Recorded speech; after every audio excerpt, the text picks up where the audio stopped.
Hello everyone, welcome to definite success Pathshala. मैं आपकी Hindi educator Rupali Verma. भाई, आप सभी के लिए आज क्या लेकर आए हैं? तो आज सभी में जो कुछ बच्चे हमारे क्लास 9th कोर्स बी के हैं उनके लिए आज वीडियो है। तो आजकल हम क्लास 9th कोर्स बी करा रहे हैं। अगर आप में से कुछ क्लास 9th कोर्स ए के स्टूडेंट्स हैं तो बिल्कुल खफा नहीं हुई है, उनका सिलेबस मैं ऑलरेडी कंप्लीट कर चुकी हूँ। यानी कि उनका डिटेल एक्सप्लेनेशन, एनसीईआरटी के सॉल्यूशंस प्लस आपके मल्टीपल चॉइस क्वेश्चन, MIQs यानी कि मोस्ट इंपॉर्टेंट क्वेश्चन, लेखन, व्याकरण, सारा सिलेबस कंप्लीट हो चुका है। अब बारी क्लास 9th कोर्स बी की है, तो उनके लिए शुरू किया है मैंने। तो सबसे पहले जो हमने अपनी बुक ली है वो है हमारी स्पर्श भाग 1। कौन सी बुक है? स्पर्श भाग 1। अब इस स्पर्श भाग 1 बुक में थोड़ा सा ये ध्यान दीजिएगा कि आपकी ये बुक 2 खंडों में विभक्त है। हमेशा मैं हर वीडियो में ये चीज़ बता रही हूँ ताकि आपको ये अच्छी तरीके से पता रहे। बुक 1 है, खंड 2 हैं और इन दोनों ही खंडों से अलग अलग प्रश्न आएंगे। हम ये चीज़ बिल्कुल ध्यान रखिएगा। ये सोचिए कि हम गद्य खंड पढ़ लेंगे, काव्य खंड नहीं पढ़ेंगे, या गद्यांश आ जाएंगे काव्यांश नहीं आएंगे, ऐसा नहीं होगा। गद्यांश भी आएगा, काव्यांश भी आएगा। गद्य खंड के 5 अध्यायों में से प्रश्न आएंगे और काव्य खंड के भी 5 अध्यायों में से प्रश्न आएंगे ही आएंगे। इसीलिए हर एक चीज मैं आपको सेपरेटली बता रही हूँ। गद्य खंड जब कराती हूँ तो मैं बताती हूँ कि ये गद्य खंड है, इसके ये सिर्फ 5 अध्याय हैं। इन 5 अध्यायों को आपको गद्य खंड के सेक्शन के लिए प्रिपेयर करना है, ठीक है। फिर उसके बाद जब हम पद्य खंड करेंगे तो पद्य खंड भी अलग से ही आपके क्वेश्चन पेपर में आएगा। उनके क्वेश्चंस भी अलग तरीके से काव्यांश आधारित हो जाएंगे। जैसे अभी हम लोग ये जब कर रहे हैं, इसके बाद हम आपको जब मल्टीपल चॉइस क्वेश्चंस कराएंगे तो वो आपके गद्यांश आधारित प्रश्न आएंगे, तो उनको हम उसी तरीके से आपको कराने वाले हैं, ठीक।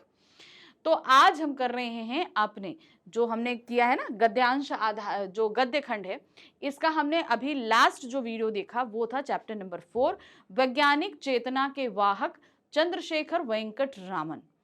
इस चैप्टर को हमने पूरे अच्छे तरीके से पढ़ा। ये चैप्टर थोड़ा सा इंपॉर्टेंट भी है, मैं आपको बता दूं, क्योंकि इनमें तथ्य ज्यादा हैं, यानी कि फैक्ट्स ज्यादा हैं। आपके ईयर्स हैं, चंद्रशेखर वेंकट रामन को मिलने वाले सम्मान हैं, लोगों के नाम हैं, ये सारी चीजें आपको अच्छे से सारी चीजें पता होनी चाहिए। क्योंकि अगर आप इसमें थोड़ा सा भी कुछ ये सोचो कि हम ज़्यादा डेट्स को ध्यान नहीं देंगे, तो ये याद रखना कि अगर आपने डेट्स ध्यान नहीं दी तो मल्टीपल चॉइस क्वेश्चन में भी आप फंसोगे। आपसे कहीं डिटेल क्वेश्चन पूछा जाएगा तो आप उसमें भी फंसोगे। इसलिए इस चैप्टर में आने वाले जितने भी फैक्ट्स हैं उन्हें अलग से नोट डाउन कर लो, तो वो आपके लिए ज़्यादा आसान रहेगा, ठीक है। चैप्टर हमने पढ़ लिया था और फैक्ट्स को नोट करने का तरीका भी आपको मैंने बता दिया था।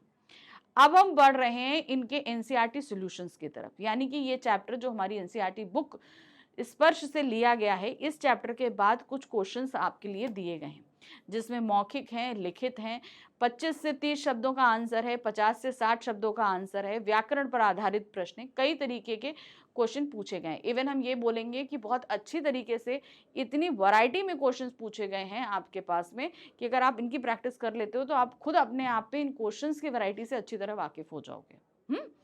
तो उन्हीं क्वेश्चंस के आज हम सॉल्यूशंस करने वाले हैं। क्लास 9th है, हिंदी कोर्स बी है, याद रखिएगा। बुक है हमारी स्पर्श भाग 1। ये गद्य खंड का 14 अध्याय है, वैज्ञानिक चेतना के वाहक चंद्रशेखर वेंकट रामन। अब वेंकट रामन जी से आप अगर उनको आपने नहीं देखा है तो ये उनकी पिक्चर लगी है, आप उनको अच्छे से देख सकते हो।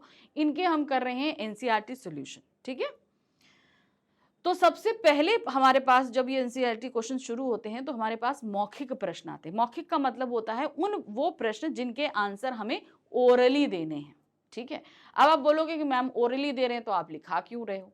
मैं लिखा इसलिए रही हूं क्योंकि ये क्वेश्चन वेरी शॉर्ट आंसर की कैटेगरीज में आते हैं, यानी कि अति लघु उत्तरीय प्रश्न।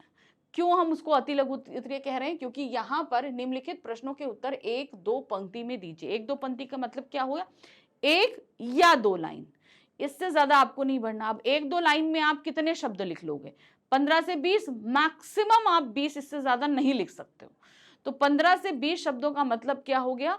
ये वेरी शॉर्ट है, 1 नंबर का आंसर है। तो इनको पढ़ लीजिए, पढ़ना तो है ही है, पढ़ लेते हैं। ठीक है, देखिए क्या दिया है, रामन भावुक प्रकृति प्रेमी के अलावा और क्या थे। वो एक भाई प्रकृति से तो प्रेम करते थे, ठीक है, उसके साथ ही साथ वो जो है एक जिज्ञासु प्रवृत्ति के व्यक्ति थे, अपनी संस्कृति से प्रेम करने वाले व्यक्ति थे। तो उनके व्यक्तित्व के बहुत ही ज्यादा वेरिएंट थे। देखिए क्या है, रामन भावुक प्रकृति प्रेमी के अलावा अत्यंत जिज्ञासु वैज्ञानिक थे। उन्होंने उन सारी चीजों के बारे में सोचा जिसके बारे में लोग मोस्टली नहीं सोचते, क्योंकि देखिए जब रामन वैज्ञानिक हुए तो उस समय तक अभी तक जितने आविष्कार हो रहे थे वो लोगों की नीड्स को ध्यान में रखते हुए रहते, उनकी जरूरतों को ध्यान में रखते हुए रहते। जैसे रोशनी की जरूरत है तो बल्ब का इजाद हो गई, फोन की जरूरत थी तो ग्राहम बेल ने फोन की इजाद कर दी। तो ये सारी हमारी जरूरतें थी, नीड्स थी। लेकिन रामन ने जो जिन चीजों में अपनी जिज्ञासा दिखाई वो प्रकृति आधारित थी। जैसे आप यहाँ पर उन्होंने क्या देखा, उन्होंने प्रकाश संश्लेषण के बारे में पता किया। मतलब एक वर्णीय प्रकाश जब तरल पदार्थ से गुजरता है या ठोस पदार्थ से गुजरता है तो उसका क्या क्या प्रभाव रहता है, ये उन्होंने किस बेसिस पे किया, उन्होंने रामन प्रभाव किया। यानी कि उन्होंने ये पता किया कि भाई समुद्र का जल नीला क्यों होता है। अब इससे किसी की जरूरत तो थी नहीं, लेकिन वो उनका जिज्ञासा थी कि क्यों हुआ। वाद्य यंत्रों के तरंगों पर उन्होंने जो है रिसर्च करी।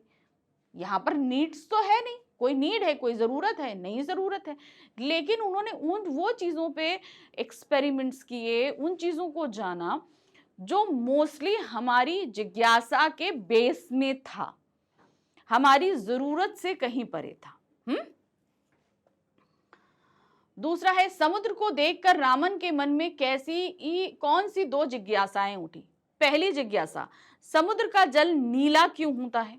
दूसरा, और किसी रंग का क्यों नहीं होता है। ठीक है ना, ये दो जिज्ञासाएं उठी। समुद्र को देखकर रामन के मन में उठी दो प्रमुख जिज्ञासाएं निम्नलिखित है। पहला, समुद्र का रंग नीला क्यों होता है। आप जब भी समुद्र को देखो हमें ब्लू ही दिखाई देता है, तो वही रीजन पूछा गया कि भाई नीला क्यों होता है। फिर आते हैं, नीले रंग के अतिरिक्त समुद्र का रंग कुछ और क्यों नहीं होता। अब नीले के अलावा कुछ और भी रंग हो सकता है, तो क्यों नहीं होता। अब इसी पर उन्होंने जो रिसर्च करी वो किस नाम से प्रसिद्ध हुई, रामन प्रभाव के नाम से, जिसके कारण रामन को विश्व के प्रसिद्ध वैज्ञानिकों की श्रेणी में लाकर खड़ा कर दिया गया था। तीसरा प्रश्न है, रामन के पिता ने उनमें किन विषयों की सशक्त नींव डाली। उनके पिता उन्हें कौन से दो सब्जेक्ट पढ़ाते थे, मैथ्स एंड फिजिक्स। ठीक है, यानी कि भौतिक विज्ञान, गणित और भौतिक विज्ञान जो है वो उनके पिताजी पढ़ाते थे और उसी के लिए उन्हें पुख्ता किया था। तो चलिए देखिए क्या है, रामन के पिता ने उनमें गणित और भौतिक विज्ञान विषयों की सशक्त नींव डाली। ये दो विषय उनके पिताजी उन्हें पढ़ाते थे और काफी मजबूती के साथ पढ़ाते थे, क्योंकि इसके कारण ही उनके अंदर वो जो एक भौतिक विज्ञान को लेकर जो जिज्ञासा होती है, जो इंटरेस्ट होता है, वो जगा उनके अंदर। वाद्य यंत्रों की ध्वनियों के अध्ययन के द्वारा रामन क्या करना चाहते थे, लोगों की सोच को बदलना चाहते थे। क्योंकि लोगों की सोच ये थी कि पाश्चात्य वाद्य यंत्र के मुकाबले भारतीय वाद्य यंत्र बहुत ही घटिया हैं। वो इस अध्ययन के माध्यम से लोगों की इस सोच को बदलना चाहते थे। रामन वाद्य यंत्रों की ध्वनि के पीछे छिपे वैज्ञानिक रहस्यों का पता लगाना चाहते थे, यानी कि ये वैज्ञानिक रहस्य क्या हैं। अब इसके ये जागा क्यों उनके मन में, क्योंकि लोगों का ये कहना था कि भाई भारतीय वाद्य यंत्र बड़े घटिया हैं। तो इसीलिए वो वैज्ञानिक तौर पर उन्होंने इस चीज को साबित किया कि पाश्चात्य वाद्य यंत्रों गिटार के मुकाबले सितार का वादन ज्यादा अच्छा है, उनकी तरंगों को ज्यादा इफेक्टिव बताया। सरकारी नौकरी छोड़ने के पीछे रामन की क्या भावना थी। रामन ने अपनी वित्त मंत्रालय की अच्छी जॉब, अच्छी सैलरी, सुविधाओं के सहित छोड़ दी। किसके लिए? प्रोफेसर की जॉब के लिए, क्योंकि वो प्रोफेसर की जॉब में उनका इंटरेस्ट था, क्योंकि वहां पर वो फिजिक्स के एक्सपेरिमेंट से जुड़े रह सकते थे। तो देखिए क्या है, सरकारी नौकरी छोड़ने के पीछे रामन की भावना यह थी कि वे सरस्वती की साधना को धन और सुख सुविधाओं से अधिक महत्वपूर्ण मानते थे, क्योंकि वहां पर उन्हें शिक्षा जगत से जुड़ने का मौका मिला, अपनी नॉलेज को बांटने का मौका मिला, बहुत सारी अपनी नॉलेज गेन करने का। ऐसा नहीं होता कि टीचर अपनी नॉलेज आपको बांट रही है, आपके जरिए हम बहुत कुछ सीखते भी हैं। अब जैसे मैं आपको मैं बता रही हूँ, जैसे अभी तो मैं ऑनलाइन पढ़ा रही, वैसे मैं ऑफलाइन भी पढ़ाती थी। तो ऑफलाइन जब पढ़ाती थी बहुत सारी चीजें बच्चों के थ्रू मैंने सीखी, लेकिन आप भी बोलोगे ऑनलाइन के थ्रू हम आपसे कनेक्ट नहीं होते मैम, कैसे? आपके आने वाले जो क्वेश्चंस होते हैं, जो कमेंट्स बॉक्स में आप लोग जो क्वेश्चन ड्रॉप करते हो ना, वो क्वेश्चन हमें बहुत कुछ सिखाते हैं। आप लोगों ने अभी रिसेंटली मैंने करीबन एक दिन बैठ के बहुत सारे क्वेश्चंस के आंसर दिए बच्चों को, क्योंकि देखिए मैं रेगुलर वे पे नहीं दे पाती, लेकिन हाँ देती जरूर हूँ जब मुझे मौका मिलता है। तो उसके जरिए आपके ऐसे क्वेश्चंस आते हैं जो मुझे सोचने के लिए मजबूर करते हैं कि जो मैं पढ़ा रही हूँ उसमें और क्या चीजें एलिमेंट ऐड कर सकती हूँ, जिससे मेरे पढ़ाने के तरीके में सुधार हो और आपको समझने में भी चीजें बहुत अच्छी आए। तो इस तरीके से आपके जरिए भी मैं बहुत कुछ सीखती हूँ।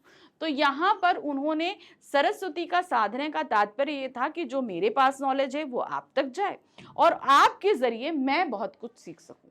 तो रामन ने यही सोच कर जो है वे वैज्ञानिक रहस्यों के ज्ञान को सबसे अधिक मूल्यवान मानते थे, क्योंकि अगर अब चूंकि क्या होता, वो वित्त मंत्रालय में काम कर रहे थे, तो कहीं ना कहीं वो साइंस के इफेक्ट से थोड़ा सा दूर, माना कि शाम को वो प्रयोगशाला जाते थे, लेकिन तब भी वो पूरा दिन अपना उस काम में नहीं लगा पाते थे जिसमें उनका इंटरेस्ट था। अब उन्हें लगा कि अगर मैं ये सरकारी नौकरी छोड़ देता हूं तो मैं इस जगह पर पहुंच जाऊंगा कि मैं साइंस के लिए अपने पूरे टाइम को यूटिलाइज कर सकता हूं। इसलिए उन्होंने बेस्ट समझा कि सरकारी नौकरी छोड़ के वो एक प्रोफेसर की जॉब ले ले। रामन प्रभाव की खोज के पीछे कौन से सवाल हिलोले रह रहे थे? रामन प्रभाव क्या था?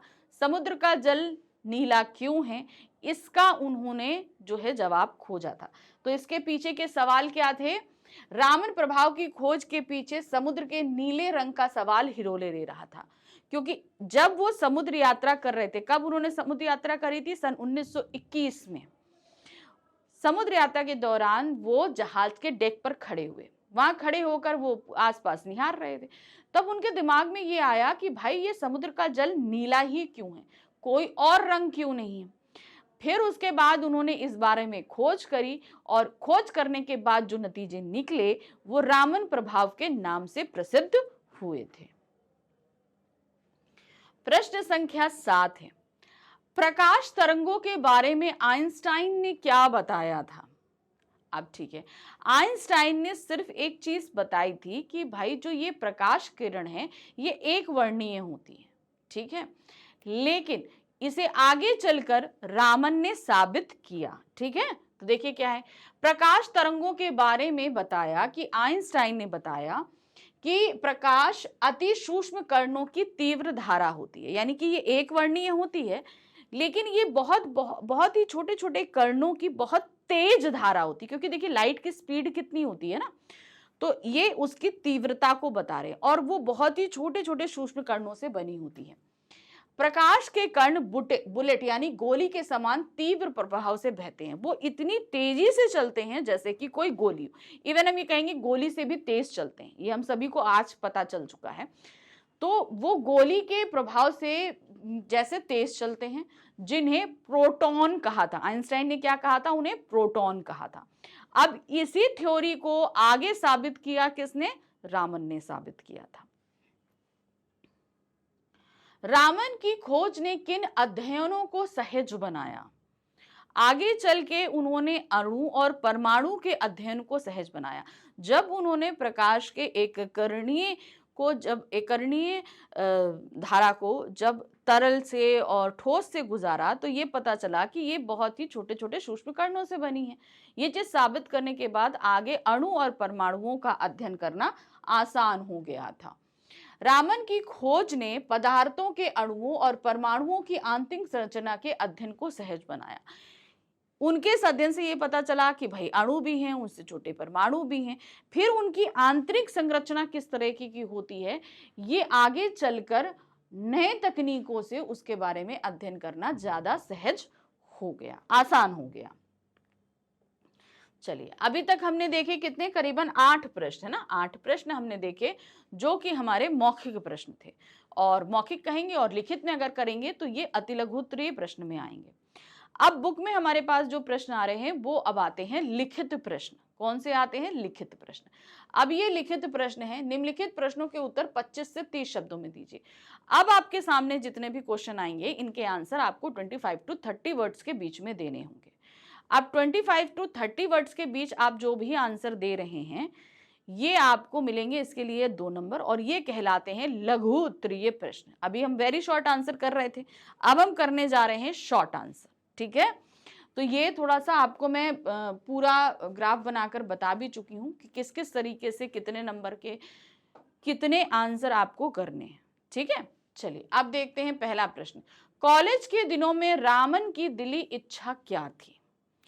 अब रामन जो है वो कॉलेज में पढ़ने लगे, लेकिन उनकी दिली इच्छा क्या थी?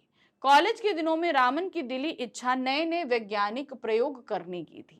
अब चूंकि वो स्टार्टिंग से मैथ्स और फिजिक्स के स्टूडेंट रहे तो उनके अंदर वो जिज्ञासु प्रवृत्ति बचपन से ही थी कि हर चीज को क्यूरियोसिटी से देखते थे। ये कहीं ना कहीं उनके अंदर बसी हुई थी। फिर धीरे धीरे वो क्या हुए, वो जब कॉलेज में आए तो उन्हें ये लगा कि मैं बहुत सारे नए नए एक्सपेरिमेंट कर सकता हूँ, है ना। वे शोध और अनुसंधान के लिए अपना जीवन समर्पित करना चाहते थे। वो बहुत तरह तरह के चीजों के एक्सपेरिमेंट करके बहुत सारी चीजों को साबित करना, पता करने में वो अपनी पूरी लाइफ बिताना चाहते थे। परंतु इन दिनों यह सुविधा ना होने के कारण उनकी इच्छा दिल में ही रह गई। अब देखिए, हम अगर कोई एक्सपेरिमेंट करना चाहते हैं, कोई चीज जानना चाहते हैं, तो उसके लिए हमें बहुत सारी चीजों की जरूरत पड़ती है। अब जैसे फिजिक्स की है तो फिजिक्स में आप अगर एक्सपेरिमेंट कर रहे हो तो बहुत सारे इक्विपमेंट्स की जरूरत पड़ती है, लेकिन वो फैसिलिटीज वहां पर मौजूद नहीं थी, जिसके कारण वो अपने कॉलेज टाइम में जिन सारी चीजों के बारे में खोज करना चाहते थे, जानना चाहते थे, वो उनके दिल के अंदर ही रह गया। दूसरा प्रश्न है, वाद्य यंत्रों पर की गई खोजों से रामन ने कौन सी भ्रांति तोड़ने की कोशिश करी? अब वो भ्रांति क्या थी? भ्रांति थी कि भारतीय वाद्य यंत्र पाश्चात्य वाद्य यंत्रों से घटिया हैं। ये एक भ्रांति थी लोगों के मन में, और अपनी इस वाद्य यंत्रों की गई खोजों से उन्होंने इस भ्रांति को तोड़ दिया।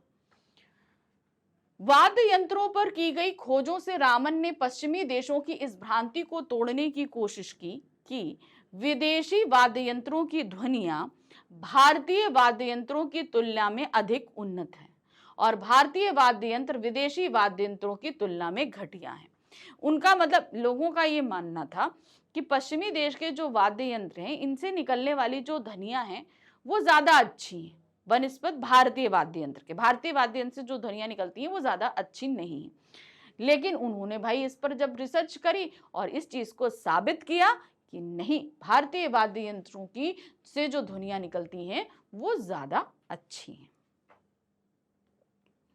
प्रश्न संख्या 3 है, रामन के लिए नौकरी संबंधी कौन सा निर्णय कठिन था? अब क्या था, रामन जो है भारतीय वित्त मंत्रालय में करीबन 10 साल तक जॉब कर चुके थे। अच्छी सैलरी थी उनकी, उनको बहुत सारी सुख सुविधाएं सरकार की तरफ से प्राप्त थी। लेकिन फिर क्या हुआ, कोलकाता विश्वविद्यालय में प्रोफेसर के पद की नियुक्ति निकली, ठीक है। तो भाई मोहनलाल जी को ये बड़ी इच्छा थी कि रामन जो है वो इस प्रोफेसर के पद को ले लें। अब एक उच्च पद, अच्छी सैलरी, बढ़िया सुविधाएं, इन सभी को छोड़कर कम सैलरी, कम सुविधाओं वाली जॉब को, प्रोफेसर की जॉब को सिलेक्ट करना, ये एक बहुत ही कठिन काम था रामन के लिए। रामन सरकार के वित्त विभाग की बहुत प्रतिष्ठित नौकरी पर थे। वहां वेतन तथा सुख सुविधाएं बहुत आकर्षक थी। जब उन्हें कलकत्ता विश्वविद्यालय में भौतिकी के प्रोफेसर पद को स्वीकार करने का प्रस्ताव मिला, कि यानी कि फिजिक्स के जो प्रोफेसर हैं वो पद स्वीकार करने के लिए उन्हें ऑफर आया, तो उनके लिए निर्णय करना कठिन हो गया कि वे कम वेतन और कम सुविधाओं वाले प्रोफेसर पद को अपनाएं या सरकारी पद पर बने रहें। यानी कि अब अगर प्रोफेसर पद को भी अपनाते थे तो उसमें सैलरी कम थी, उसमें फैसिलिटीज भी इतनी अच्छी नहीं थी, लेकिन गवर्नमेंट की फाइनेंस मिनिस्ट्री में जो वो काम कर रहे थे वहां पे सैलरी भी बहुत अच्छी थी, उन्हें बहुत सारी फैसिलिटीज भी मिल रही थी। तो ये निर्णय थोड़ा सा कठिन था, लेकिन नहीं, रामन ने अपने मन की बात सुनी और फिर जो है वो प्रोफेसर के पद को स्वीकार कर लिया। प्रश्न संख्या 4 है, सर चंद्रशेखर वेंकट रामन को समय समय पर किन किन पुरस्कारों से सम्मानित किया गया?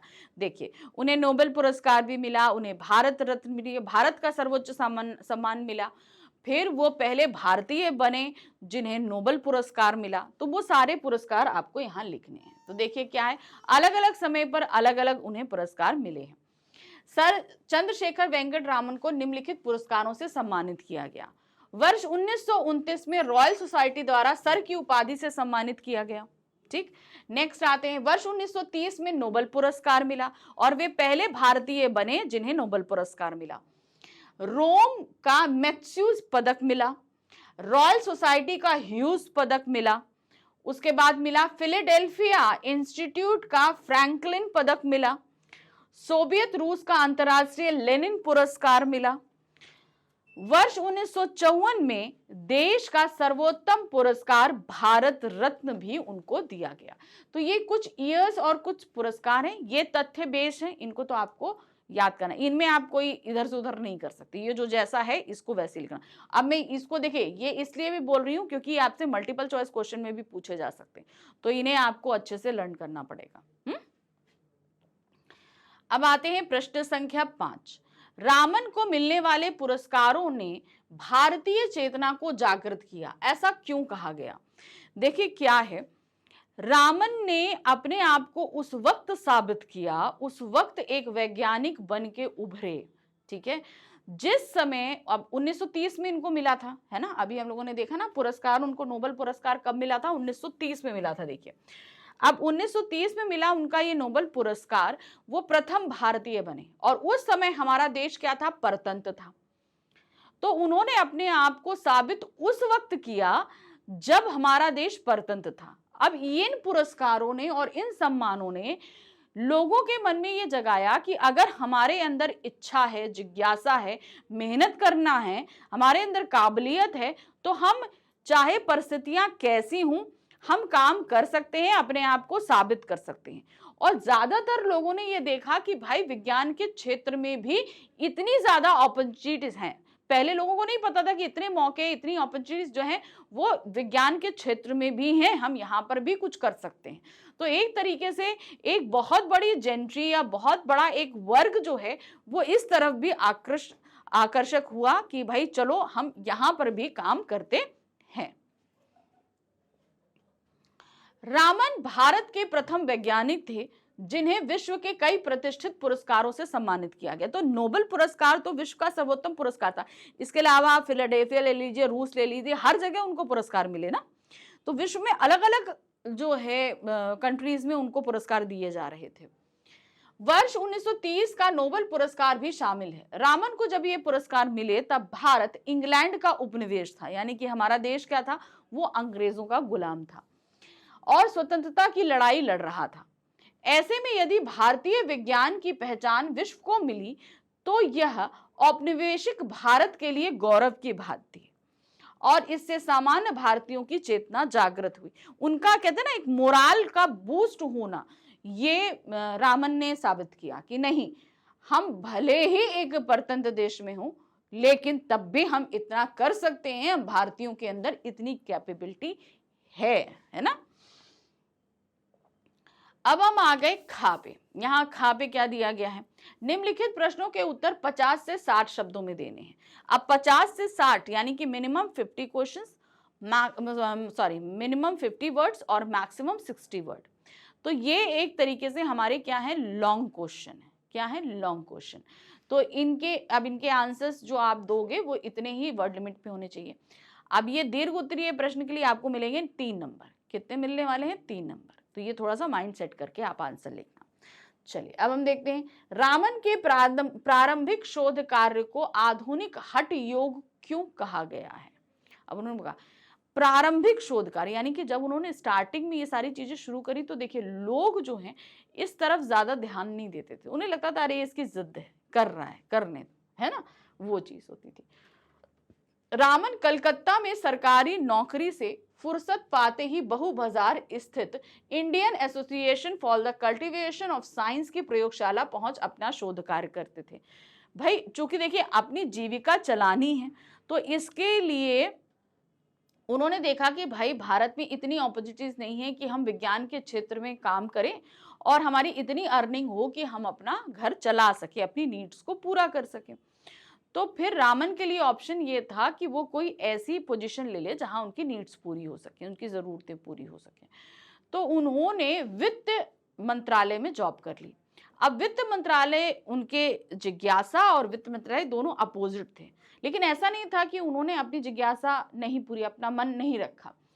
पूरा दिन ऑफिस में काम करते थे और शाम को आके प्रयोगशाला में वो कार्य किया करते थे, शोध कार्य करते थे। वो प्रयोगशाला क्या थी? Indian association for the cultivation of science की प्रयोगशाला में अपना काम करते थे।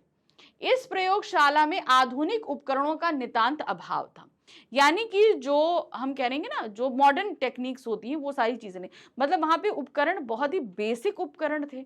तो बहुत सारे शोध कार्य करते समय बहुत सारी चीजों की शॉर्टेज हो जाया करती थी, है ना, तो वो उपकरण नहीं थे। रामन इस अभावग्रस्त स्थिति के बावजूद अपने हट के कारण लगातार अपने शोध कार्य में लगे रहते थे। अब ये होता था कि मान लीजिए कोई काम हम कर रहे हैं, उतना इक्विपमेंट स्टेब्लिश नहीं है तो हमारा रुक जाता था, नहीं, वो उसके ऑल्टरनेट ढूंढते थे मगर अपने शोध कार्य को रुकने नहीं देते थे, क्योंकि उनके अंदर एक जिद थी कि नहीं मुझे करना है। तो वो हठ योग के अंतर्गत आएगा। इसी कारण रामन के प्रारंभिक शोध कार्य को लेखक ने आधुनिक हठ योग कहा है।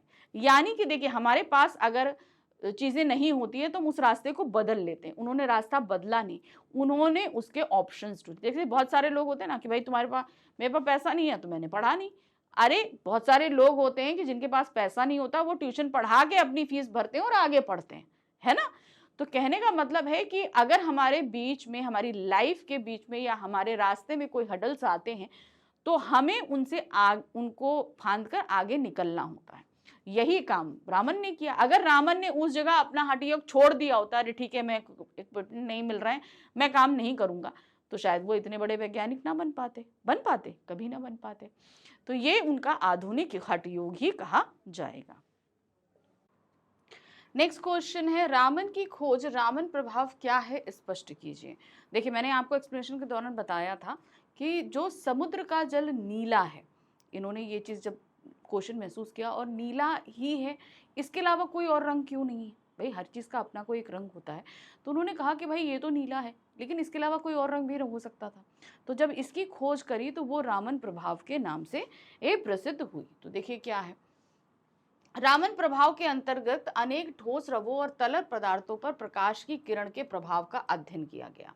अब देखिए क्या था, इसका मतलब क्या था कि भाई जो प्रकाश की किरण आ रही है वो तरल किससे, पानी से छू रही है, पानी से छू रही है ना, तो पानी से छूने के बाद उसका रंग बदल रहा है। यही था, क्योंकि भाई पहला क्वेश्चन उनके मन में यही आया। क्वेश्चन मन में क्या आया कि भाई समुद्र का जल नीला क्यों है, कोई और क्यों नहीं है। तो इसके लिए उन्होंने सबसे पहले क्या चीज देखी कि भाई सूरज की जो रोशनी आ रही है वो पानी पर पड़ रही है, पानी की पर पड़ने के बाद इसका रंग बदल रहा है। तो यही हुआ, तरल या ठोस पदार्थों से उन्होंने जब किरणों को गुजारा तो उसके अलग अलग जो है वो रिजल्ट आए, और उसी को क्या बोला गया, रामन प्रभाव। देखिए क्या है, ठोस रवों और तरल पदार्थों पर प्रकाश की किरण के प्रभाव का अध्ययन किया गया। कि मतलब प्रकाश जब तरल पे पड़ती है यानी कि लिक्विड पे पड़ता है तब, और जब सॉलिड पे पड़ता है तब इसका क्या असर होता है। इसके शोध के अंतर्गत रामन ने बताया कि जब एक वर्णीय प्रकाश की किरण किसी तरल या ठोस रवेदार पदार्थ से गुजरती है तो गुजरने के बाद उसके वर्ण या रंग में परिवर्तन आता है। तो गुजरने के साथ क्या आता है, जब वो उससे गुजरती है तो उसके रंग में परिवर्तन हो जाता है। एक वर्णीय प्रकाश तरल या ठोस रवों से गुजरते हुए जिस मात्रा में ऊर्जा खोता या पाता है उसी के अनुसार उसका वर्ण परिवर्तित होता है। कहने का मतलब भाई प्रकाश की तो अपनी एक गति है।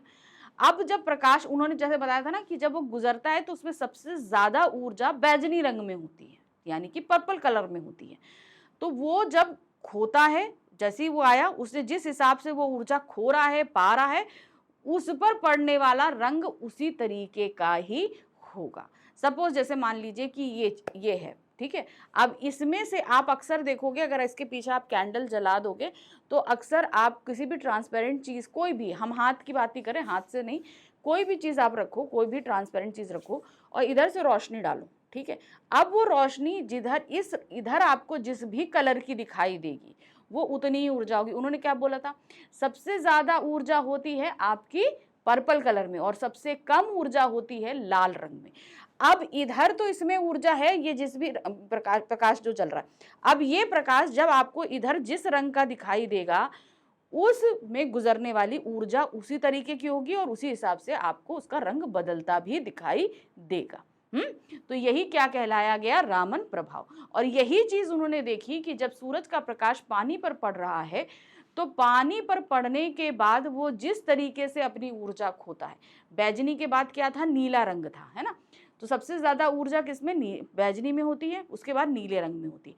तो इसीलिए पानी नीला है, क्योंकि उस पर पड़ने वाले के बाद वो अपनी सेकेंडरी ऊर्जा खोता है। फर्स्ट प्राइमरी में पर्पल रहता है, सेकेंड में वो ब्लू हो जाता है, तो वो सेकेंड नंबर पर आ जाता है। इसीलिए पूरा समुद्र का जल क्या है, वो नीला दिखाई देता है। नेक्स्ट आते हैं, रामन प्रभाव की खोज से विज्ञान के क्षेत्र में कौन कौन से कार्य संभव हो गए। अब जब ये हमें पता चल गया कि आइंस्टाइन ने तो ये खोजा, बताया था कि भाई जो प्रकाश है वो बहुत छोटे सूक्ष्म कणों से बना है और ये सूक्ष्म कण बुलेट की तेजी से चलते हैं, ठीक है। बुलेट यानी कि जो आपकी गोली होती है उसकी तेजी से चलते हैं।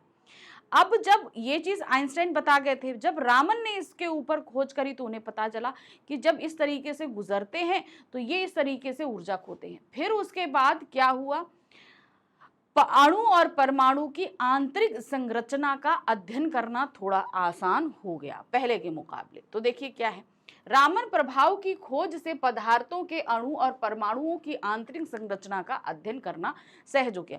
यानी कि जब वो एक अणु, उसके अंदर क्या चीज होती है इसके बारे में, क्योंकि भाई अभी तक तो हमें पता ही नहीं था, हमें तो पता था प्रकाश एक ही है, लेकिन जब ये पता चला कि प्रकाश इतने छोटे छोटे सूक्ष्म कणों से बना हुआ है तो उसका भी एक क्या हुआ, अणु हुआ। वो अणु भी क्या है, उसके अंदर भी बहुत कुछ होता है। तो ये सारी चीजें जब हमें पता ही नहीं है कि भाई इसमें क्या क्या होता है तो उसके और अंदर की जानकारी हम कैसे प्राप्त करेंगे। तो आइंस्टाइन ने ये तो बता दिया कि प्रोटॉन होते हैं, प्रोटॉन की जब अध्ययन करके रामन ने ये सारी चीज खोज करी, फिर उसके बाद आगे के वैज्ञानिकों के लिए अणु और परमाणु की भीतरी संरचना को जानना आसान हो गया। पहले इस काम के लिए इंफ्रारेड स्पेक्ट्रोस्कोपी का सहारा लिया जाता था। रामन की खोज के बाद पदार्थों की आणविक और परमाणुक संरचना के अध्ययन के लिए रामन स्पेक्ट्रोस्कोपी का सहारा लिया जाने लगा। इसके माध्यम से प्रयोगशाला के पदार्थों का संश्लेषण करना तथा उनके अनेक उपयोगी पदार्थों का कृत्रिम रूप से निर्माण संभव हो गया। तो आपको समझ में आया कि जो चीज पहले मुश्किल थी उसे रामन प्रभाव के बाद उसकी आंतरिक संरचना, उसकी बनावट, उसमें और क्या क्या चीजें करी जाती हैं वो ज्यादा करना आसान हो गया। प्रश्न संख्या 4 है, देश को वैज्ञानिक दृष्टि और चिंतन प्रदान करने में सर चंद्रशेखर वेंकट रामन के महत्वपूर्ण योगदान पर प्रकाश डालिए। अब देखिए, वो खुद एक वैज्ञानिक थे, उन्होंने वो काम किए कि उन्हें विश्व भर के बहुत सारे पुरस्कार प्राप्त हुए। इवन विश्व का सर्वोच्च पुरस्कार नोबेल पुरस्कार भी मिला, भारत का सर्वोच्च पुरस्कार भारत रत्न मिला।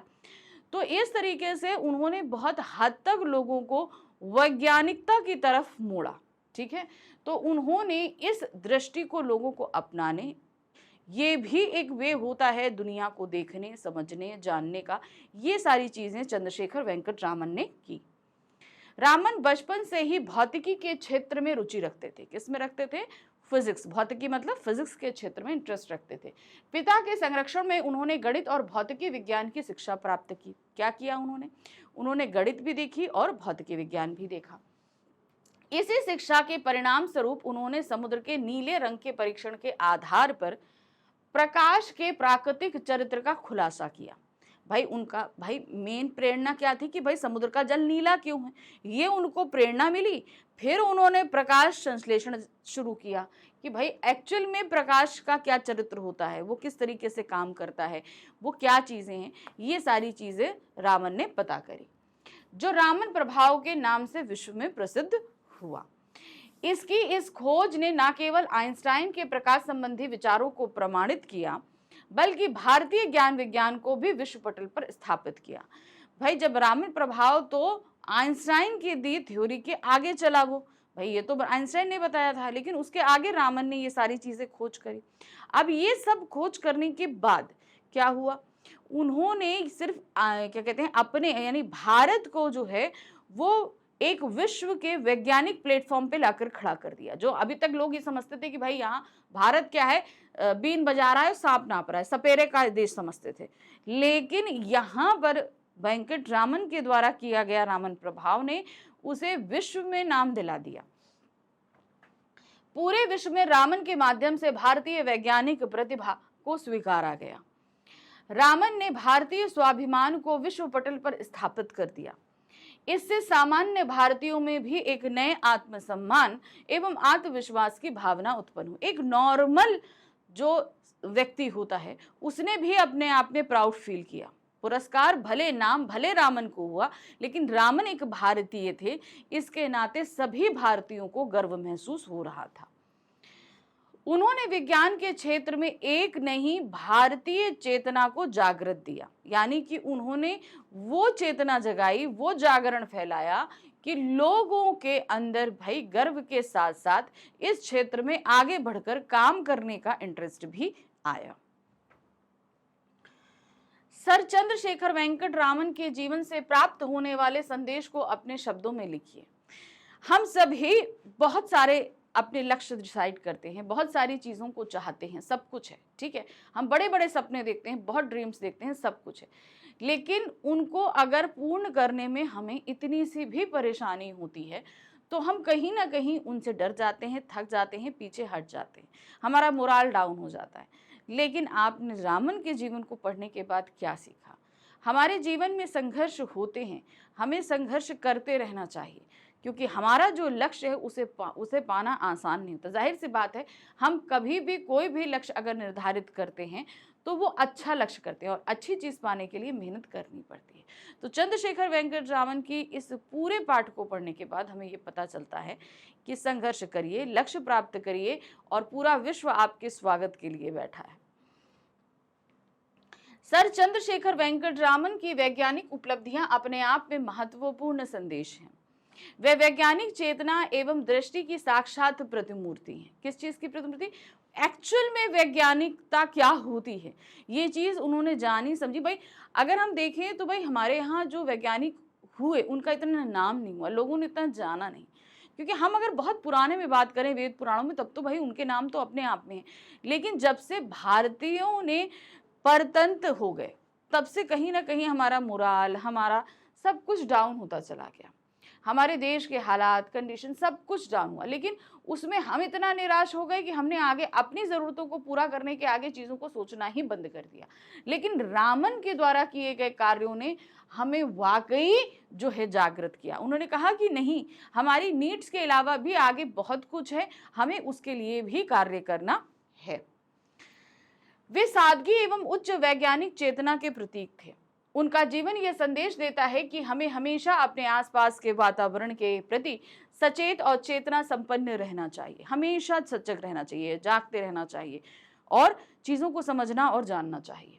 उन्होंने संगीत के सुरताल एवं वातावरण दोनों के गतिमान होने की प्रक्रिया के वैज्ञानिक सिद्धांत की खोज की। उनका जीवन साधारण से असाधारण उपलब्धियों की यात्रा का संदेश देता है, यानी कि हम एक बहुत साधारण व्यक्ति हैं, अगर हम मेहनत करें, परिश्रम करें, सतत परिश्रम करें, यानी कि लगातार करते रहें, तो हम असाधारण बन सकते हैं। क्योंकि देखिए, आप ये मत सोचिए कि हम पूजा आराधना करेंगे, हम क्या कहते हैं कुछ चीजों को मान लेंगे तो हम प्रसिद्ध हो जाएंगे, ऐसा नहीं। प्रसिद्धि हमेशा मेहनत मांगती है, हमेशा ध्यान रखना। आप जितना मेहनत करोगे आपकी प्रसिद्धि उतनी होगी। मानते हैं कुछ लोगों को बहुत जल्दी मिल जाती है, कुछ लोगों को देर से मिलती है, कुछ लोगों को बहुत देर से मिलती है, लेकिन हमारा क्या काम है? मन लगा के हमारा अपना काम करना, बाकी सब कुछ छोड़ देना। ठीक है, बस आप जितनी अच्छे से मेहनत करोगे आपको सब कुछ मिलेगा, बस अपने काम में ईमानदारी रखनी है। अब हम आ गए अपने गा पे। गा, हम लोगों ने का में देखा क्या 25 से 30 शब्दों के बीच हमें आंसर लिखने थे। फिर हम खा में आए तो 50 से 60 शब्दों के बीच आंसर लिखने थे। अब हम गा में आए जहां पर हमारे सामने कुछ वक्तव्य हैं जिनका आश्रय हमें बताना है, यानी कि इन वक्तव्य का क्या मतलब निकल रहा है। तो देखिए क्या है, निम्नलिखित का आश्रय स्पष्ट कीजिए। पहला है, उनके लिए सरस्वती की साधना सरकारी सुख सुविधाओं से कहीं अधिक महत्वपूर्ण थी। अब ये बात कब कही गई है?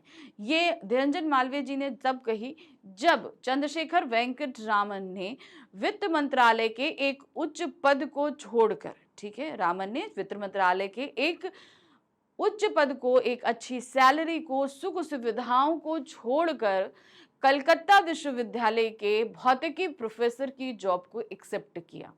उनके लिए पैसा, ये सारी चीजें उन्हें जरूरी नहीं थी, उनके लिए जरूरी थी सरस यानी कि पढ़ाई।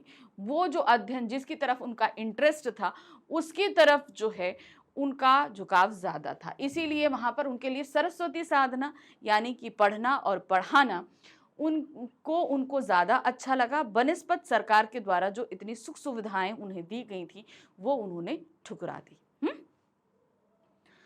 चंद्रशेखर वेंकट रामन को बचपन से ही शोध के प्रति लगाव था। अपनी मेधावी क्षमता से भले ही उन्होंने सुख सुविधापूर्ण उच्च सरकारी पद पा लिया हो, ठीक है, अब ठीक है, उनके अंदर इतनी प्रतिभा थी कि भाई अगर उन्होंने देखा कि भाई भौतिकी के क्षेत्र में उनकी जरूरतें नहीं पूरी हो रही हैं तो उन्होंने अपने बल पर सरकार में वित्त मंत्रालय फाइनेंस मिनिस्ट्री में एक पोस्ट ली और 10 साल उस पर काम करते हुए एक उच्च पद पर भी आ गए वो। लेकिन उनका मन सरस्वती अर्थात पढ़ने लिखने की ओर अधिक झुकाव था, यानी कि वो सब कुछ कर रहे थे लेकिन पढ़ने लिखने की तरफ उनका झुकाव ज्यादा था।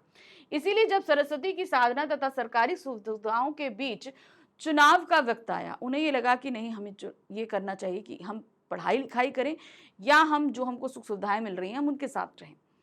तो उन्होंने बिना किसी झिझक के सरस्वती की साधना को ही चुना। उन्होंने कहा कि नहीं, हम इसी को लेते हैं।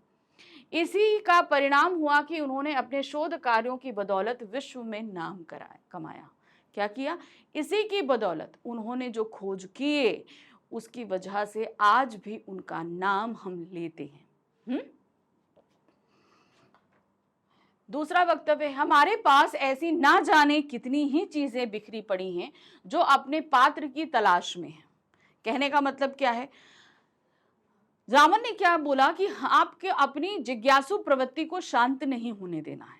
ठीक है, हमारे अंदर जो जिज्ञासु यानी कि क्यूरियोसिटी है कि इसमें क्या है, ये क्या चीज है, सिंपल सी एक चीज है। तो उन्होंने कहा कि भाई हमारे आसपास ऐसी बहुत सारी चीज हैं जो ये इंतजार कर रही हैं कि उनका खोज, उनके बारे में जानने के लिए कोई व्यक्ति आए। पात्र मतलब वो व्यक्ति आए और हमारे बारे में खोज कर पता करे और सभी को बताए। ऐसी ना जाने कितनी चीजें अभी भी हमारे आसपास हैं। तो देखिए क्या, जिस प्रकार सर चंद्रशेखर वेंकट रामन ने समुद्र के नीले रंग को आधार बनाकर रामन प्रभाव की खोज करी। भाई वो तो सिंपल एक समुद्री यात्रा कर रहे थे, वो किसी काम पर तो नहीं थे ना, कुछ काम कर रहे थे नहीं कर रहे थे, वो तो सिर्फ एक यात्रा कर रहे थे। जाकर समुद्र के डेक पर खड़े हुए उन्होंने देखा कि समुद्र का जल नीला है। अब उनके जिज्ञासु प्रवृत्ति में ये चीज आ गई कि भाई ये जल नीला क्यों है। अब जब ये क्वेश्चन आया तो इस क्वेश्चन के जवाब में उन्होंने रामन प्रभाव की खोज कर डाली।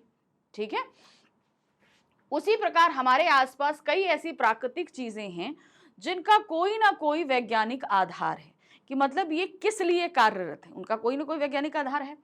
बस आवश्यकता है एक ऐसे वैज्ञानिक दृष्टि की जो इन प्राकृतिक चीजों के वैज्ञानिक आधार की खोज कर सके। बस वो एक व्यक्ति आए जिसे वाकई इंटरेस्ट हो कि वो इन सारी चीजों के बारे में खोज सके, जान सके, समझ सके। सिंपल सी एक चीज। अगला वक्तव्य है सॉरी, यह अपने आप में एक आधुनिक हठ योग का उदाहरण था। अब ये आधुनिक हठ योग किसको कहा गया है?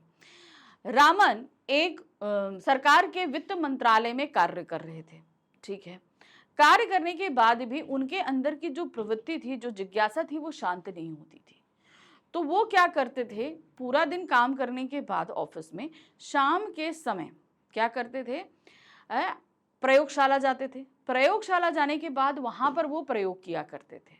वहां पर जो है उनके अंदर जिद थी कि नहीं, मुझे ये सारी चीजें खोजनी है, करनी है।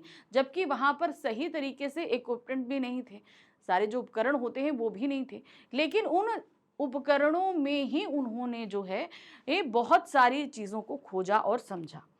तो उसी को आधुनिक हठ योग कहा गया। चंद्रशेखर वेंकट रामन की शोध कार्यों में अत्यंत रुचि थी। शोध मतलब होता है चीजों के, जैसे अब अगर हम फिजिक्स में हैं तो या केमिस्ट्री कुछ भी है, तो कुछ चीजें मिलेंगी, कुछ होगा तो उसका कुछ तो प्रभाव पड़ेगा, तो उन चीजों के बारे में खोजना। कलकत्ता में सरकारी नौकरी करते हुए बहु बाजार में स्थित Indian association for the cultivation of science की प्रयोगशाला में शोध कार्य करते थे। पूरा दिन ऑफिस में काम करने के बाद शाम को चले आते थे लेबोरेटरी में, प्रयोगशाला में, वहां पर आकर वो जो भी कार्य एक्सपेरिमेंट्स वगैरह करते थे। इस संस्था के पास उपकरणों एवं संसाधनों का नितांत अभाव था। अब चूंकि इतना उनके पास फंडिंग नहीं थी कि भाई वो सारे इक्विपमेंट वहां पर ला सके। इस अभावग्रस्त स्थितियों के बावजूद आधुनिक हठयोगियों की भांति रामन अपने शोध कार्यों में लगे रहे। वो बराबर वो खोज करते रहे कि भाई ये किस तरीके से होगा, वो किस तरीके से होगा। ठीक है, इक्विपमेंट नहीं है, लेकिन जुगाड़ लगाकर सारे काम करते थे वो।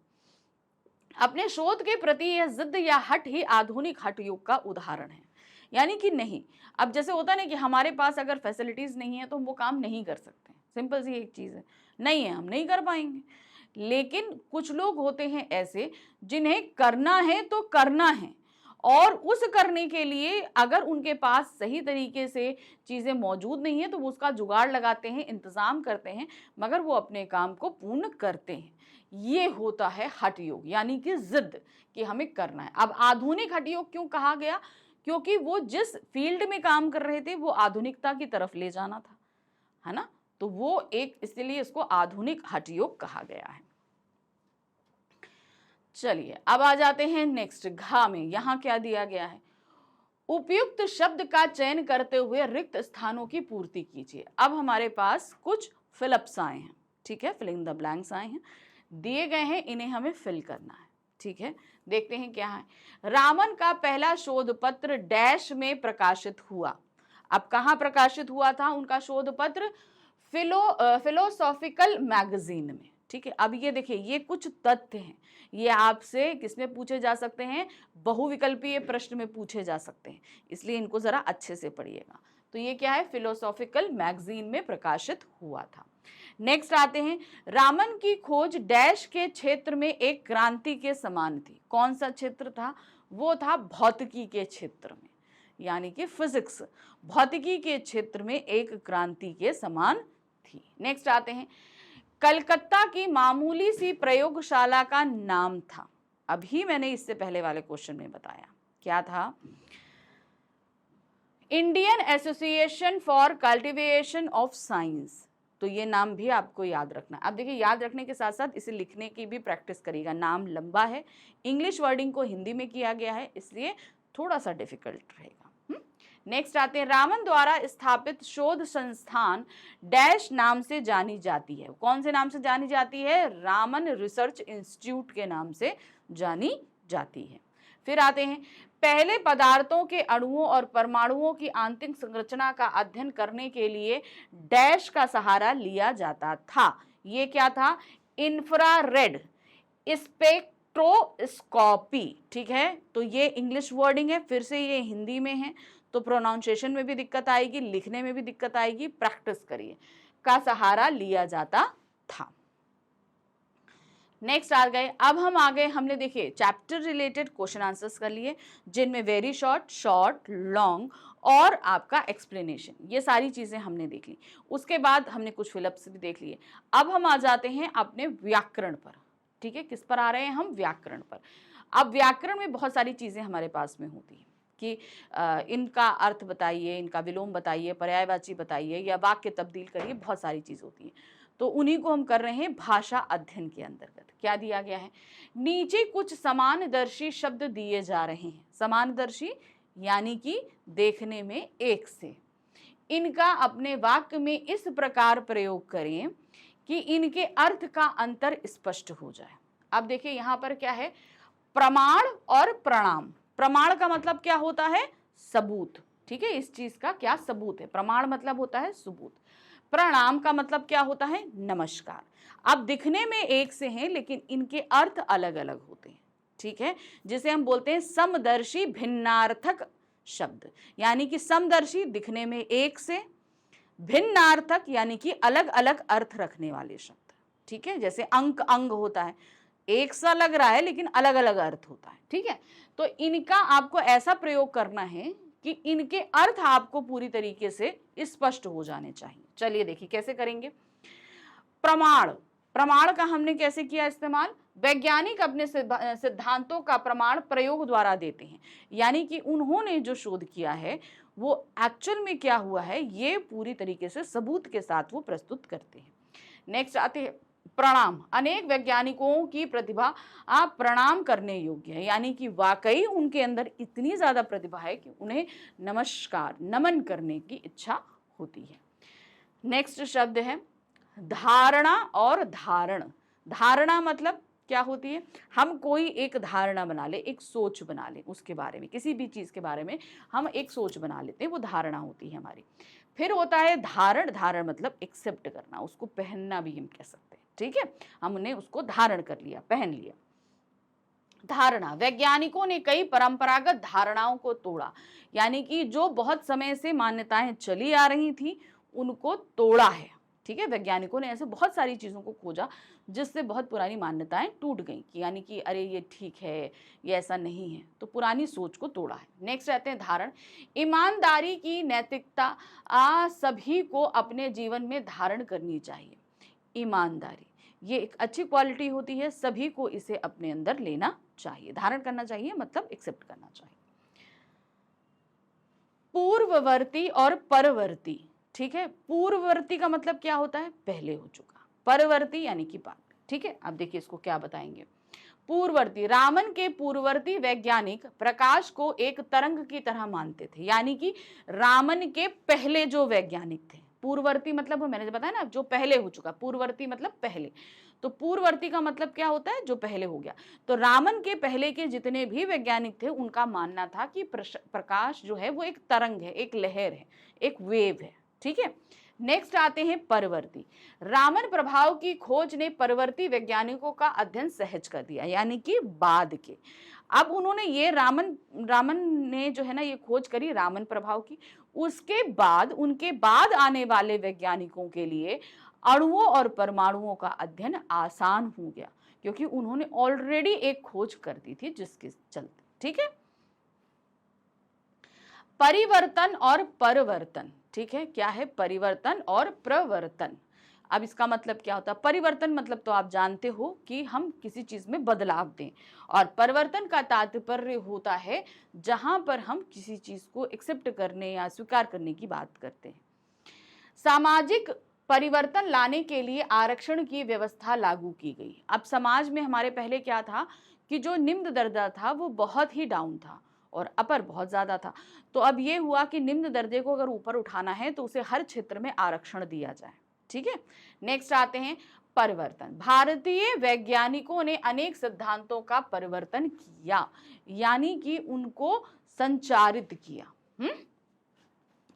नेक्स्ट आ जाते हैं रेखांकित शब्द के विलोम शब्द का प्रयोग करते हुए रिक्त स्थान की पूर्ति कीजिए। अब हमारे पास में क्या आ रहा है, कुछ फिलअप्स दिए गए हैं जिनके अंदर कुछ शब्दों को अंडरलाइन किया गया है और जो जो आपके ब्लैंक्स हैं उनमें उनके हमें अपोजिट शब्द भरने हैं। जैसे देखिए क्या है, मोहन के पिता मन से सशक्त होते हुए भी तन से डैश हैं। सशक्त मतलब क्या होता है, मजबूत। अब इसका विलोम क्या होगा, वो है आपका अशक्त। सशक्त अशक्त, अशक्त मतलब होता है कमजोर। ठीक है, नेक्स्ट आते हैं, अस्पताल में अस्थायी कर्मचारियों को डैश रूप से नौकरी दे दी गई। क्या हुआ? अस्थायी, यानी कि जो पूरी तरीके से अस्थायी मतलब होता है जो क्या है, उसको हम क्या बोलेंगे, जो बराबर नहीं हो, मतलब कहने का मतलब जिसमें बदलाव हो, ठीक है, जो टिकता नहीं है, अभी है कल नहीं है, अस्थायी उसको बोलते हैं। स्थायी मतलब होता है, अब यहाँ पर कर्मचारियों को स्थायी रूप से नौकरी दे दी गई, मतलब उन्हें पक्की नौकरी दे दी गई, अब उनकी नौकरी चेंज नहीं होगी। तो क्या होगा? अस्पताल के अस्थायी कर्मचारियों को स्थायी रूप से नौकरी दे दी गई। नेक्स्ट आता है, रामन ने अनेक ठोस रवों और डैश पदार्थों पर प्रकाश की किरण के प्रभाव का अध्ययन किया। ठोस मतलब होता है सॉलिड। अब सॉलिड का अपोजिट क्या होगा? लिक्विड। तो यहां पर क्या होगा? ठोस का अपोजिट होगा तरल। तो यहां पर क्या है? रामन ने अनेक ठोस रवों और तरल पदार्थों पर प्रकाश की किरण के प्रभाव का अध्ययन किया। आज बाजार में देशी और डैश दोनों प्रकार के खिलौने उपलब्ध हैं। तो आज बाजार में देशी और विदेशी प्रकार के खिलौने उपलब्ध हैं। नेक्स्ट आते हैं, सागर की लहरों का आकर्षण उसके विनाशकारी रूप को देखने के बाद डैश में परिवर्तित हो गया। अब क्या होगा? आकर्षण का क्या होगा? आकर्षण का होगा विकर्षण, यानी कि क्या होगा? सागर की लहरों का आकर्षण अपने विनाशकारी रूप को देखने के बाद विकर्षण में परिवर्तित हो गया। ऐसे हमें सागर बड़ा अच्छा लगता है, अट्रैक्टिव लगता है, लेकिन वो कितना विनाशकारी होता है ये देखते ही हमारा मोह उससे भंग हो गया। भैया नहीं, हम जो है समुद्र के किनारे नहीं जाएंगे। चलिए, अब यहां पर क्या दिया? नीचे दिए गए उदाहरण में रेखांकित अंश के शब्द युग्म का प्रयोग कीजिए। ठीक है, अब हमारे पास यहाँ पर क्या दिया गया है? हमें एक उदाहरण दिया जाना है, कैसे करना है, और कुछ नीचे शब्द युग्म दिए गए हैं, उन्हें हमें वाक्य में प्रयोग करना है। देखिए क्या है उदाहरण है, चाउतान को गाने बजाने में आनंद आता है। उदाहरण के अनुसार निम्नलिखित शब्द युग्मों का वाक्य में प्रयोग कीजिए। अब हमारे पास कुछ शब्द युग्म हैं, उनको देखते हैं कैसे।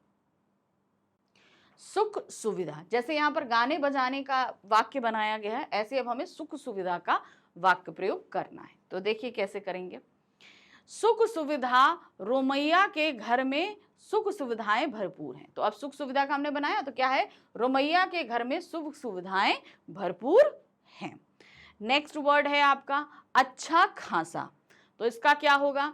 प्राइवेट नौकरी करके भी तुमने अच्छा खासा घर बनवाया है। ठीक है, अच्छा खासा मतलब बढ़िया। तो इन शब्द युग्मों को हमें किसमें इस्तेमाल कर रहे हैं?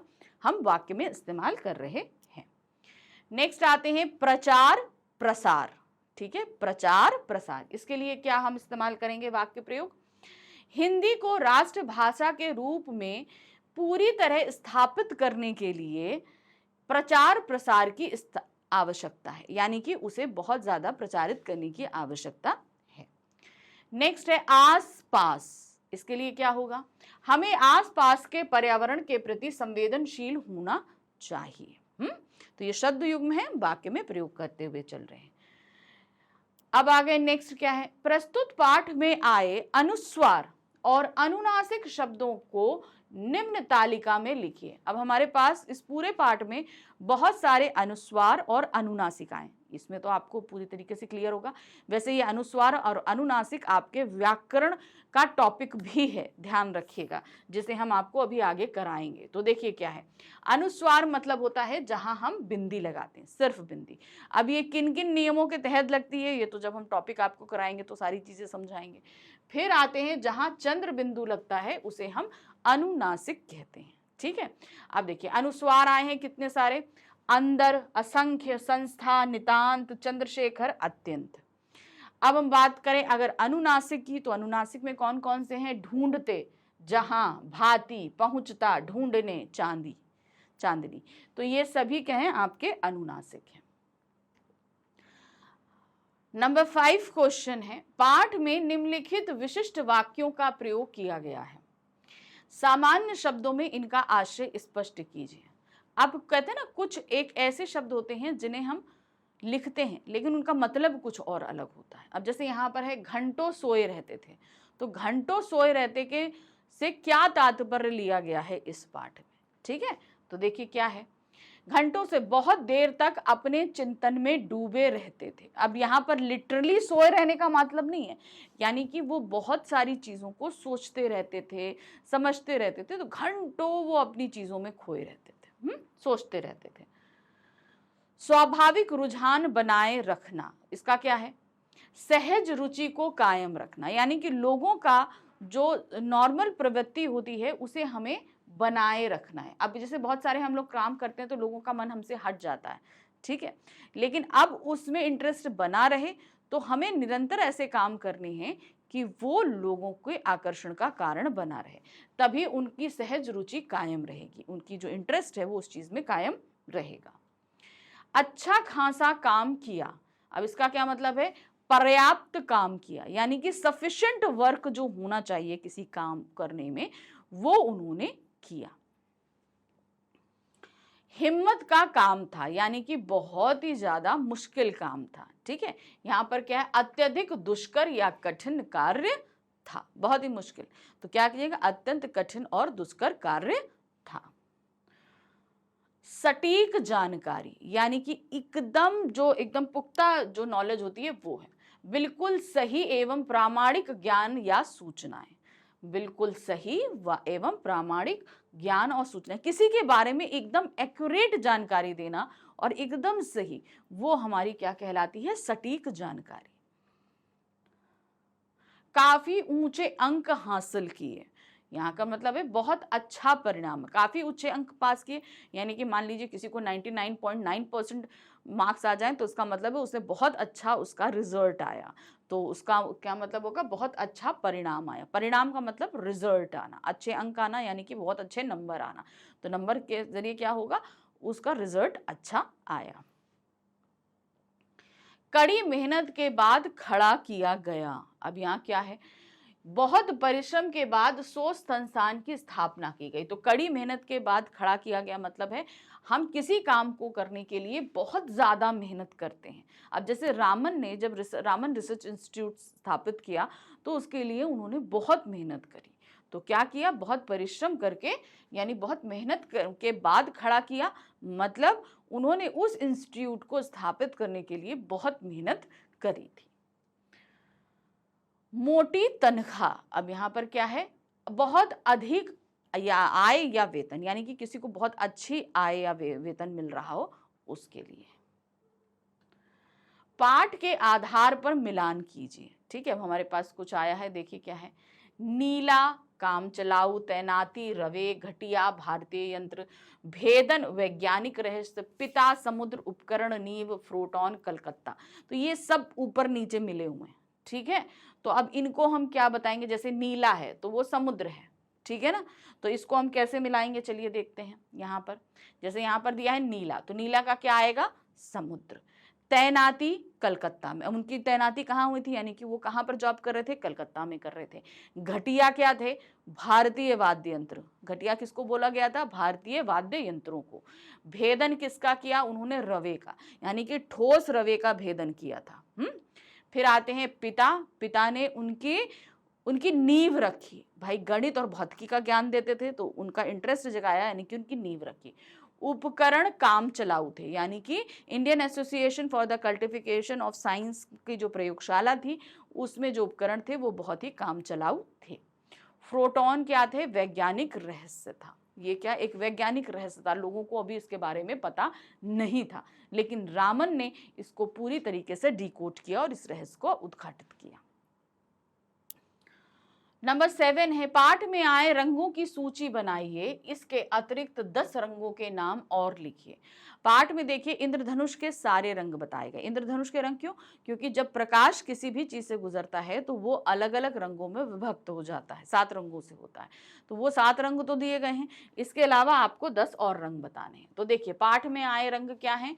बैगनी, नीला, आसमानी, हरा, पीला, नारंगी, लाल। तो ये 7 रंग जो थे वो जब आपकी प्रकाश की किरण आती है और वो जब डिवाइड होती है तो ये आपके 7 रंग बन जाते हैं, तो ये पाठ में रंग बताए गए। अन्य रंग देखिए क्या है? काला, सफेद, गुलाबी, जामुनी, केसरिया, संतरी, भूरा, सलेटी, फिरोजी, मैरून आदि, तो ये अलग से कुछ रंग हैं।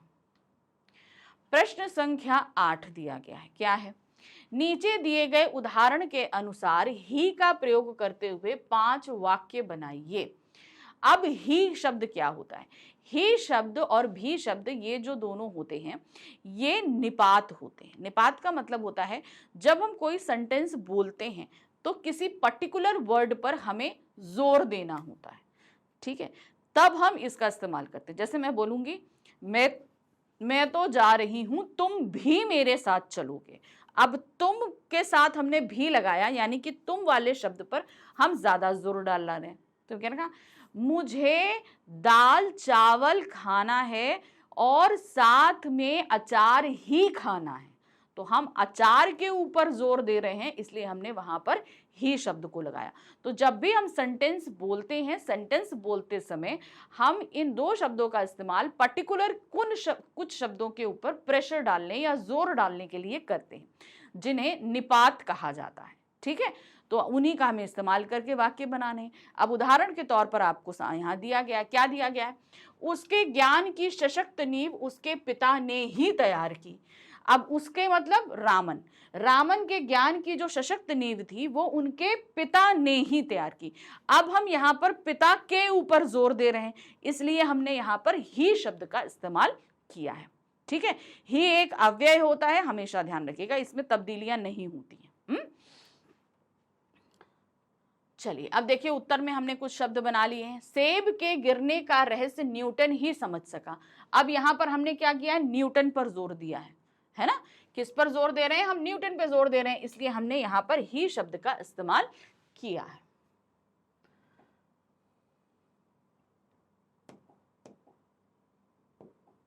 जैसे यहां पर देख रहे हैं, अब यहां न्यूटन पे जोर देना था तो हमने ही शब्द का इस्तेमाल किया। नेक्स्ट आते हैं, आखिर समुद्र का रंग नीला ही क्यों है। अब ब्राह्मण के दिल में ये चीज क्वेश्चन आया कि भाई नीला ही क्यों है, कुछ और क्यों नहीं है। तो यहां पर नीला शब्द के ऊपर प्रेशर देने के लिए हमने ही का इस्तेमाल किया। नेक्स्ट आते हैं, रामन ने अपने कॉलेज के जमाने से ही शोध कार्यों में रुचि लेना शुरू कर दिया था। अब इन्होंने क्या किया, अपने कॉलेज के जमाने इस पर जोर देने के लिए हमने यहां ही शब्द का इस्तेमाल किया।